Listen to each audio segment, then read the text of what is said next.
Hello my friends, welcome to Pro Strings. I'm Henriette, and in this lesson today we are developing our left hand technique still further, and we need that to be accomplished violin players today and in the near future. So this lesson follows lesson 18 and 19, so if you've not watched those before, please do so before you watch this lesson.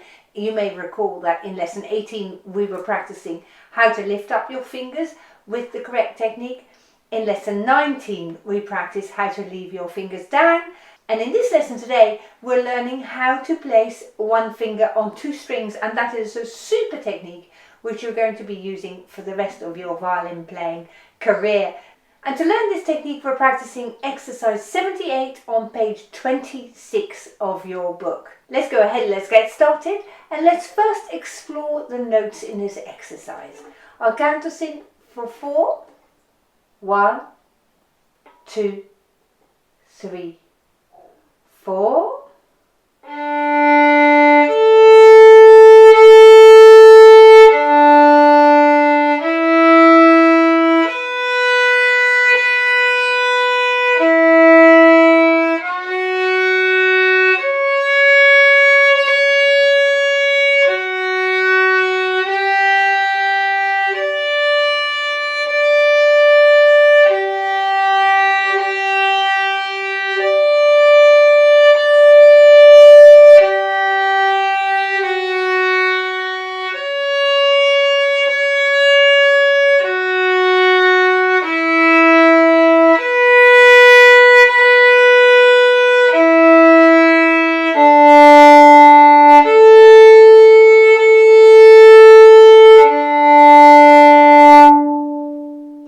Well done. Now before we practice this exercise properly, I would like you to grab a pencil and write something in your music. Take a look at the second bar in your music and you see the first finger on the D string followed by the first finger on the A string. And I've written those two notes right here. Now what I'd like you to add to your music is written in red. I'd like you to write a little diamond shape just where you play the first finger on the D string. Can you write a little diamond shape through the center line?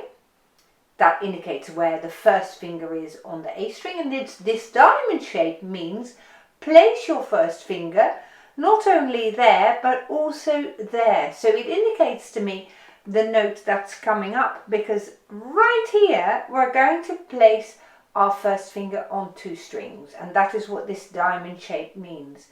This is a first finger and that is a first finger. You might write that in your music as well. So add what I've written in red here. Once you've done that, take a look at the third bar, and here we're going to place our second finger not only on the D string but also on the A string. So perhaps you can add again what I've printed in red right here. A little diamond shape for me indicates place your finger on two strings. So I'm writing the diamond shape in between the second and third lines from the top, because that's where my second finger on the A string is going to be, that one. While I place my second finger on the D string, I am also going to place it on the A string as well. So it's 2, 2 and that diamond shape. If you can add that to your music, it will be a little bit easier to play it in a moment. Then take a look at the next bar, where you play a third finger on the D string. We're doing the exact same thing here. We're not just placing that third finger on the D string, no, we're placing it on the D string and the A string at the same time. So I'm going to add my little diamond shape here on the second line from the top, because that is where my finger is going to go down, as well as on this third finger on the D string. So let's have a go at playing this once you have written that down, because now you've got it correct in your book. And I think by adding this you can get a little bit more extra technique out of this exercise than what's printed in your book, you see. So we're going to go for the full whack. Let's play this now, shall we? And we're just going to focus on the second bar first. And you've written in your music that you're going to place your first finger both on the D string and on the A string. Now what you need to do is to place your first finger in between those two strings. So perhaps you can see it like this. My first finger is in between the two strings. Now in a moment we're going to place the second finger in between the two strings like that, and then a bit further along in this piece also the third finger. Let's now play this exercise again from the beginning, and we're going to take frequent stops. So every bar we're just taking a moment to focus on what we're actually doing. Start from the beginning. 3, 4. Hold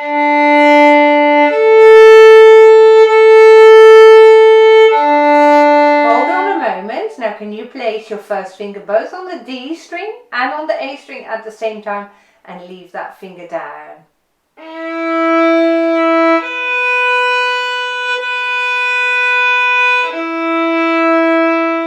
Now add your second finger in and it goes both on the D string and on the A string at the same time.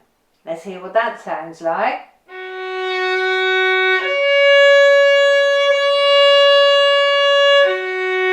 Keep going, even though you might be sounding a bit scratchy at this stage. Add the third finger now on both strings at the same time.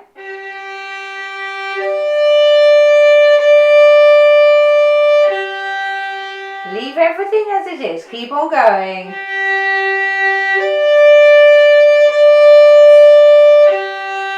Take away your third finger, so you should be left with the second finger that's still on two strings.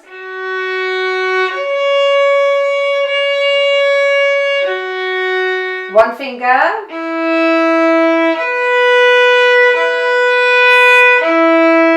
And open strings.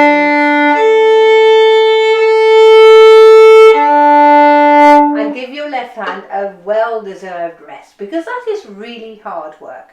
Now, you heard me say perhaps halfway through our playing, it might sound a little bit scratchy at this time.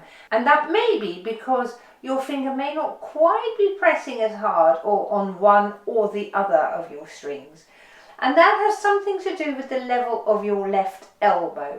So you might want to wriggle this elbow and feel how, for your specific violin, for the width of your specific strings, you have the optimum elbow position so that you get an equal amount of weight of your fingertip on the two strings. And sometimes that takes a while to find that out. So give it enough time. Try to replace your finger, lift it up again and place it back again, and see if you get a better angle with your left elbow. Can you see how I'm moving it slightly? Now on our next play, let's see if you've found perhaps a more ideal position for your fingertip. Shall we play that again from the start? And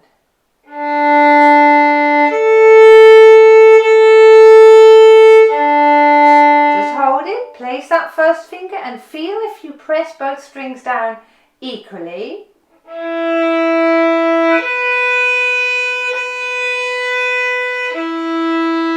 Hold it here.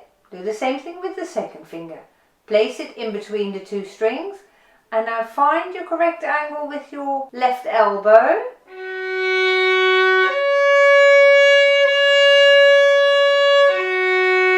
Good job. And now the third finger.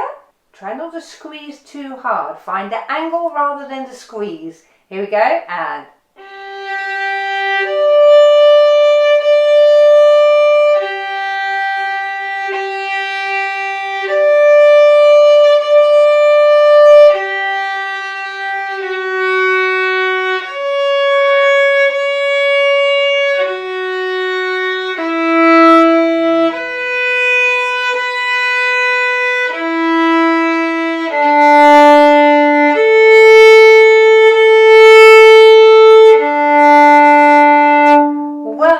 and again, relax your left arm because this is hard work.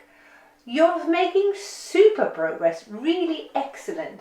And this may be on the challenging side for you, and that's okay. When I learn a new skill that I haven't got much experience in, everything takes a little bit more of an effort, isn't it? Remember when you first learned to drive, you were holding the steering wheel and squeezing it really hard. And nowadays, when you are an experienced driver, that is also much more relaxed. So it will be the same with your left hand when you play the violin. Give it a little bit of time and you will find that tomorrow this will be a little bit easier, the day after tomorrow will be a little bit easier still, and in 3 weeks time you think, why was that so hard? So don't give up too easily, please, because this is the gateway to your progress in the long term. Shall we play this one more time? And this time I want you to work on a softer left thumb, because there is a tendency to squeeze really hard when things get difficult for the fingers, but actually when there's more tension in your fingers it will be much harder to do. So soften up this thumb if you can. Turn it round a little bit so that you feel there's no more tension here in the mouse of your hand right here. And then we'll play it one more time. 1, 2, 3, 4.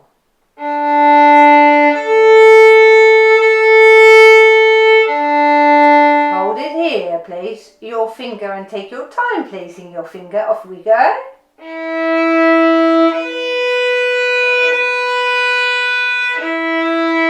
Place that second finger, wriggle your elbow if you need to. Soften your thumb if you can.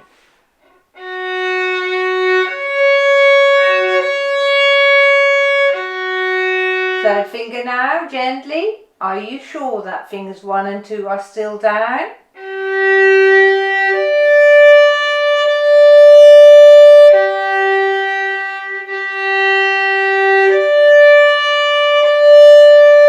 Just hold it here a moment. This is actually genius that the 3 and 3 gets repeated, because perhaps you can find a better angle with your left elbow, you see. So this is where you see the down bow sign, bar 5.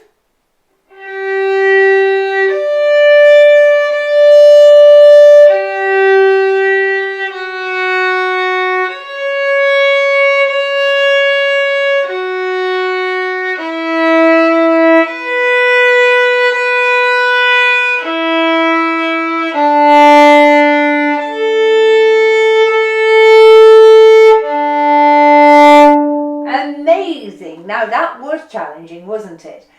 Just about how challenging was this for you? Write it in the comment section down below. There is no shame in finding this difficult. So I'm going to write maybe as a first commenter, who knows, maybe someone's ahead of me here.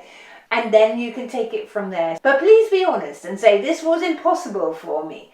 That's okay at this stage, because we're testing you a little bit. We're testing your determination, your motivation to keep going. And I bet you've got a whole lot better after these 3 technique lessons. And I promise you, in our next lesson, lesson 21, we're going to play a duet again. So stick with us in this course and give us a thumbs up if you like this video. All best wishes for your practice, and I look forward to seeing you in the next lesson. Goodbye.